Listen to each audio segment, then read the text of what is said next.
నమస్తే. Welcome to our channel. నేను మీ శాలిని. ఏపీలో విశాఖపట్నంలో గూగుల్ డేటా సెంటర్ శంకుస్థాపన జరిగింది. ఈ రోజు సీఎం చంద్రబాబు నాయుడు గారు అలాగే ప్రముఖులందరూ కూడా హాజరయ్యి శంకుస్థాపన చేశారు. మరి ముఖ్యంగా దీన్ని వైసీపీ నేతలు కుట్రలు పన్నే ప్రయత్నాల్లో చేస్తున్న నేపథ్యంలో ఇది ఇంకా ఏ విధంగా తీసుకెళ్లి ఆరోపణలు చేస్తారో దీని మీద పూర్తిగా విశ్లేషించడానికి మనతో స్టూడియోలో ఉన్నారు పొలిటికల్ అనలిస్ట్ శ్రీలీల గారు ఉన్నారు. వారిని అడిగి విషయాలు తెలుసుకునే ప్రయత్నం చేద్దాం. నమస్కారం మేడం. నమస్తే అమ్మా. గూగుల్ డేటా సెంటర్ శంకుస్థాపన జరిగింది మేడం ఈ రోజు. మరి వైసీపీ నేతలు దీన్ని ఏ విధంగా ఆరోపణలు తీసుకెళ్తుంటారు, ఏ విధంగా దుష్ప్రచారం చేస్తుంటారు? ఇప్పటికే మనం అమరావతి గురించి మొన్నటి వరకు కూడా మాట్లాడుతూ ఉన్నారు. చట్టబద్ధ బిల్లు ఏ రోజైతే ప్రవేశపెట్టారో ఆ రోజు నుంచి ఈ రోజు వరకు వాళ్ళు క్వశ్చన్ చేస్తూనే ఉన్నారు. మరి ఈ రోజు కూడా గూగుల్ డేటా సెంటర్ గురించి ఏ విధంగా వాళ్ళు దుమ్మెత్తి పోస్తుంటారో దీని మీద మీ పూర్తి విషయాలు ఏంటి మేడం? ఇక్కడ జీఫర్ అంటే గూగుల్ బిల్స్ నారా చంద్రబాబు నాయుడు గారికి అది వర్తించిద్ది. ఆయన ఒక విజనరీ లీడర్గా మరి పిల్లలకి ఫ్యూచర్గా తను ఏ విధంగా ముందుకు తీసుకువెళ్తున్నాడు, మరి ఒక భవిష్యత్తు పిల్లల యొక్క భవిష్యత్తుకి ఒక ఆశ జ్యోతి నారా చంద్రబాబు నాయుడు గారు. ఎందుకంటే ఎన్ని విధాలుగా ఇప్పుడు మనం చూస్తున్నాం, కానిస్టేబుల్ మరి భర్తీలు కానివ్వండి, అటు డిఎస్సి ఎగ్జామ్ రాసి టీచర్ పోస్టులు భర్తీలు కానివ్వండి, ఇంకా మిగతా ఏదైనా పోస్టల్ డిపార్ట్మెంట్ కానీ ఇంకోటి అన్నిట్లో కూడా అందరికీ కూడా ఈ ఉద్యోగ కల్పన అనేది సవ్యంగా చక్కగా ఈ కూటమి ప్రభుత్వం వచ్చాక నడుస్తుంది. అంటే సెంట్రల్ గవర్నమెంట్కి సంబంధించిన పోస్టల్ డిపార్ట్మెంట్ కానీ మరి ఆంధ్రప్రదేశ్లో ఎన్ని విధాలుగా ఎంతమంది మరి ఈ ఉద్యోగాలు లేకుండా ఇబ్బందికి గురవుతున్నారు అనేది కూడా మనం చూస్తున్నాం. కానీ ఇక్కడికి వచ్చేటప్పటికి గూగుల్ డేటా సెంటర్ ఉత్తరాంధ్రకి అన్యాయం జరుగుతుంది, మరి రాష్ట్రంలో నలుదిశలా అంతా కూడా దోచి అమరావతికి పెడుతున్నారు అని చెప్పి ఒక దుష్ప్రచారాన్ని ఎవరైతే చేస్తున్నారో వీళ్ళు ఇప్పుడు మనం ఏదైతే జీఫర్ గూగుల్ బిల్డ్స్ నారా చంద్రబాబు నాయుడు అని చెప్పుకున్నామో, మరి అదే విధంగా జీఫర్ గొడ్డలి బ్రేక్స్ అని చెప్పి అది జగన్మోహన్ రెడ్డికి వర్తించింది. ఎందుకంటే నరకటం, చంపటం, ఏదైనా సరే కూల్చటం ఆయనకి ఇష్టం. మరి జగన్మోహన్ రెడ్డి ఎవరితో మరి స్టార్ట్ చేశాడు తన పరిపాలన అంటే ప్రజావేదికని కూల్చడంతో. ఫస్ట్ ఒక వేదికను కూల్చేశాడు, ఒక బిల్డింగ్ ని. ఆ బిల్డింగ్ ను కూల్చిన అవన్నీ కూడా అలానే ఉంచేశారు, అవేమి అక్కడి నుంచి రిమూవ్ చేయలేదు. ఎందుకంటే అవి గుర్తుండిపోవాలి, తరతరాలకి అవి మనం చెప్పాలి స్టోరీ ఏంటి, ఎందుకు ఆ ప్రజావేదికను కూల్చాడు అనే దానికి ఆన్సర్ ఉండిద్దా వైఎస్ఆర్సీపీ పార్టీ వాళ్ళ దగ్గర ఉండదు. అదేదో ఉపయోగం, అదేదో ప్రభుత్వ భూమిని ఇంకోటని ఏదో సమాధానాలు చెప్తారు. మరి ఇప్పుడు దేనికి ఉపయోగిస్తున్నారు? అది దేనికి ఉపయోగించట్లేదు కదా. అదే ఉంటే ప్రజలు వచ్చి అక్కడ వాళ్ళ సమస్యలను చెప్పుకోవటానికో వాళ్ళకి ఏదో విధంగా అది ఉపయోగపడేది కదా.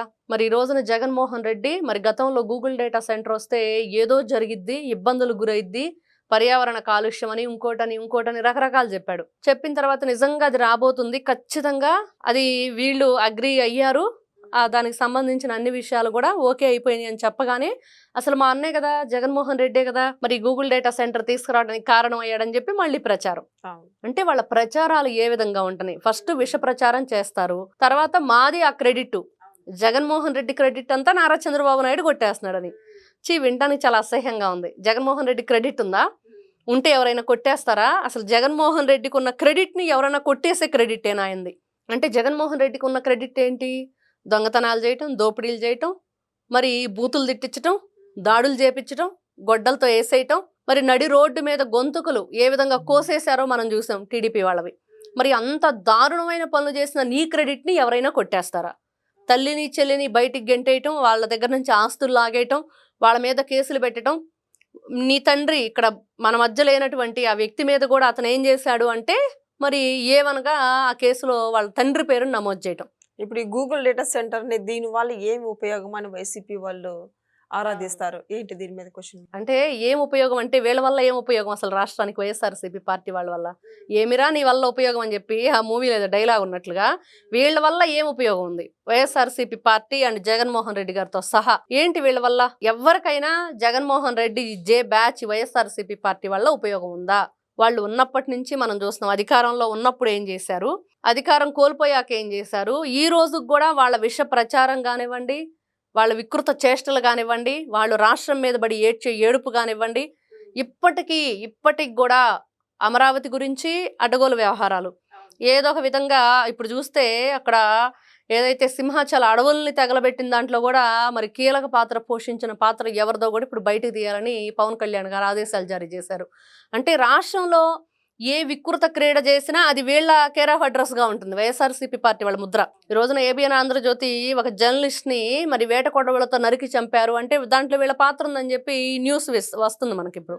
అంటే ఎన్ని రకాలుగా వీళ్ళు రాష్ట్రంలో ఇలాంటి ఇబ్బందికరమైన సిచ్యువేషన్స్ క్రియేట్ చేయటమే కాకుండా కంపెనీలు, మనకొచ్చే కంపెనీలు, ఒక గూగుల్ డేటా సెంటర్ అంటారా, ఇంకో లూలు మాల్ అంటారా, ఇంకోటి అంటారా, ఏదొచ్చినా సరే దాని మీద ఒక విష ప్రచారం చేయటంలో వీళ్ళు కీలక పాత్ర పోషిస్తున్నారు.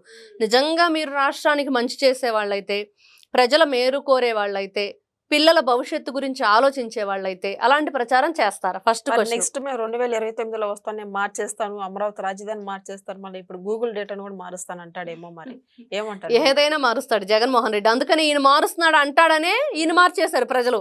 నువ్వు సీఎంగా పనికిరావురా బాబు, నిన్నే మార్చేస్తావని చెప్పి మార్చారు.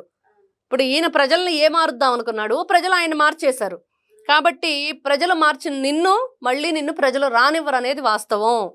ఎందుకంటే ఇలాగా నరికేస్తాను, లేకపోతే వచ్చేస్తే చంపేస్తాను, కూల్చేస్తాను, వచ్చేసి ఎవరైతే కంపెనీలు వస్తాయో వాళ్ళని వెళ్ళగొడతాను, ఇట్లా ఏదైనా సరే ఆయన ఇష్టం వచ్చినట్లుగా మాట్లాడితే మరి ప్రజలు చూస్తూ ఊరుకోరు.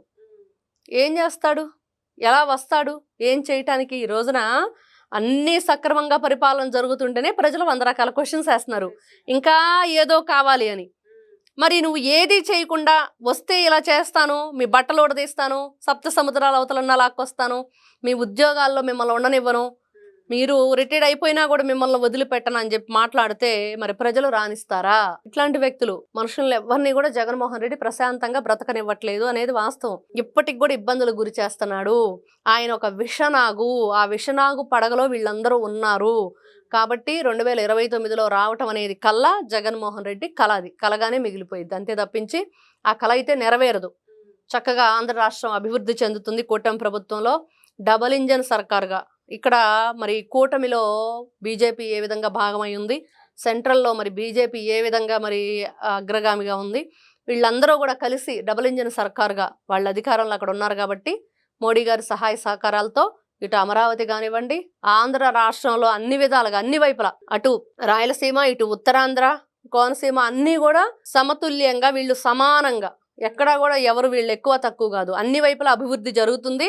వైఎస్ఆర్సీపీ పార్టీ వాళ్ళ కల్లాబొల్లి మాటలు ఏవైతే ఉంటాయో, కాకమ్మ కట్టుకథలు చెప్తున్నారో, ఇవి ప్రజలు నమ్మే రోజులు చెల్లిపోయినాయి, ఇక నమ్మరు.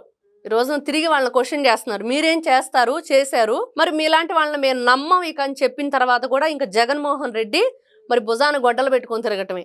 ఎవరైనా ఇక నీ నెక్స్ట్ టైం ఉండిద్దంటే వాళ్ళది, ఇదిగో మీరు నాకు ఓటేస్తేనే, లేకపోతే మీ మెడకాయ మీద తలకాయ ఉండదని చెప్పి గొడ్డలు పట్టుకొని తిరుగుతాడు. అదే చేస్తారు వాళ్ళు వస్తే. కాబట్టి ఇట్లాంటి వ్యక్తుల్ని మరి ప్రజలు రానిస్తారనేది జగన్మోహన్ రెడ్డి క్వశ్చన్ చేసుకోవాలి. Thank you. నమస్తే అమ్మా.